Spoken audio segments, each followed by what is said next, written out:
Ne laisse pas Satan te distraire avec les soucis de la vie. Non, moi, je dois vraiment travailler dur. C'est parce que tu veux travailler dur que tu travailles dur et tu n'as rien. Depuis que tu travailles dur, là, tu as quoi?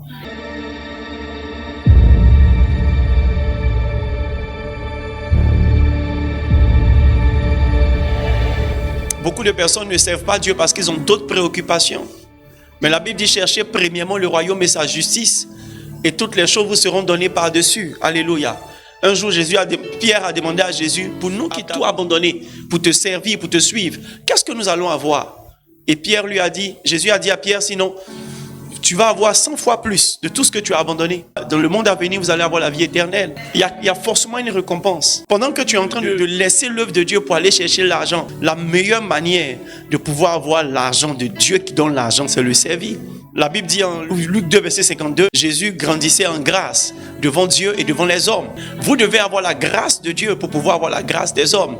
Et Jésus croissait en sagesse, en stature et en grâce devant Dieu et devant les hommes. L'un des ingrédients pour pouvoir obtenir la grâce de Dieu, la faveur de Dieu, c'est servir Dieu. Vous savez, lorsque tu es utile à quelqu'un, tu as une position assez spéciale auprès de la personne. Dieu aime tout le monde, mais la Bible déclare que lorsqu'il voit que quelqu'un lui est utile, il le sécurise d'une certaine manière, il émonde. Jean le chapitre 15, il dit, si vous portez du fruit, mon Père va vous émonder. En d'autres termes, il va prendre soin de vous. Pendant que vous courez après l'argent, il y a des gens que l'argent poursuit. C'est pourquoi je pense que c'est de la sorcellerie que de dire d'un homme de Dieu ou de quelqu'un qui sait Dieu qu'il est en train d'arnaquer les gens. C'est la raison pour laquelle il a l'argent. Bien aimé, Dieu bénit ses serviteurs. Et ce n'est pas une question de pasteur, de prophète. C'est Dieu, sois utile, tu vas voir, Dieu va te bénir. Peu importe ce que tu fais dans l'église, Dieu va te bénir. Dieu va te bénir. Yeah. Ne laisse pas Satan te distraire avec les soucis de la vie. Non, moi, je dois vraiment travailler dur. C'est parce que tu veux travailler dur que tu travailles dur et tu n'as rien. Depuis que tu travailles dur, là, tu as quoi? Parce que tu vois, tu peux travailler dur, mais s'il y a une malédiction sur ta vie, ton travail dur ne va pas te donner un salaire. Et même si tu obtiens l'argent, tu ne vas rien faire avec. C'est la bénédiction de l'Éternel qui enrichit. Elle ne se fait suivre d'aucun chagrin. Commence par chercher le royaume des cieux et la justice de Dieu. Et le reste sera donné. Le royaume de Dieu, c'est, si tu veux, c'est le règne de Dieu.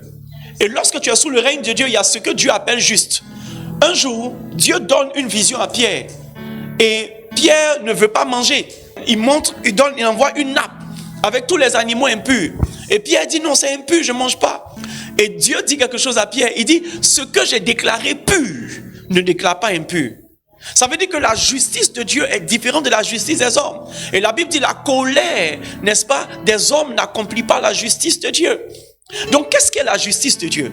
Malachie 3, à partir du verset 16, la Bible dit, vous pouvez lire même vers le verset 17 ou le verset 18, il dit, on fera à nouveau la différence entre le juste et le méchant, celui qui sait Dieu, celui qui ne sait pas Dieu. Donc, la justice de Dieu, ou le juste selon Dieu, c'est celui qui sait Dieu.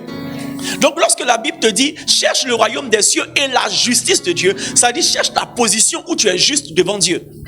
Pour les hommes, tu es juste quand tu as beaucoup de diplômes. Pour les hommes, tu es juste quand tu as beaucoup d'argent. Pour les hommes, tu es juste quand tu as une grande réputation. Mais pour Dieu, tu es juste quand tu le sais. C'est faire ce qui est normal que d'être utile à Dieu. Vous devez aspirer à être utile à Dieu là où vous avez été planté. Que ce soit dans votre famille. Crois au Seigneur Jésus, toi et ta famille, vous serez sauvés. Dieu t'a permis de naître dans cette famille. Peut-être tu es né dans une saison chaotique, mais peut-être que c'est toi qui es venu avec le salut. C'est toi qui es venu avec la délivrance. La raison pour laquelle ces histoires d'échecs te touchent dans ta famille, c'est parce que c'est toi qui as la clé pour apporter le succès. La raison pour laquelle les divisions dans ta famille te touchent, c'est parce que Dieu t'a donné l'onction pour pouvoir apporter la paix et la réconciliation. La raison pour laquelle tu souffres de voir la sorcellerie décimer ta famille, c'est peut-être parce que Dieu t'a appelé, ou il t'a créé, ou il t'a planté là pour pouvoir briser le spectre de la sorcellerie. Vous savez, ce qui va apporter la paix dans nos différentes familles, c'est pas l'argent. Je connais des familles qui ont l'argent et qui ne sont pas en paix. La Bible dit, à quoi sais-tu de gagner le monde si tu dois perdre ton âme?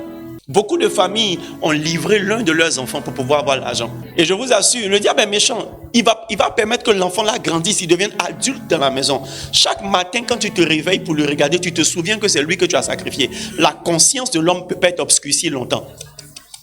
Le diable met en toi une douleur permanente.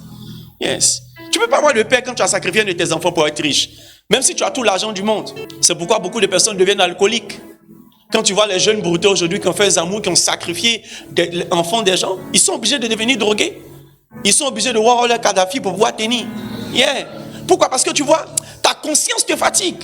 Ta conscience te fatigue. Il n'y a pas de paix dans l'argent. Il n'y a pas de paix dans l'argent. Mais lorsque tu es en harmonie avec Dieu, Dieu te bénit de toutes sortes de bénédictions. Sois utile à Dieu. Dieu veut que tu sois utile dans ta famille. Dieu veut que tu deviennes un ouvrier de la moisson dans ta famille. Est-ce que chaque jour quand tu te lèves, tu as une prière que tu adresses pour ton père, pour ta mère, pour tes frères, pour tes soeurs, pour qu'ils rencontrent la lumière de Dieu? C'est le départ qui est là.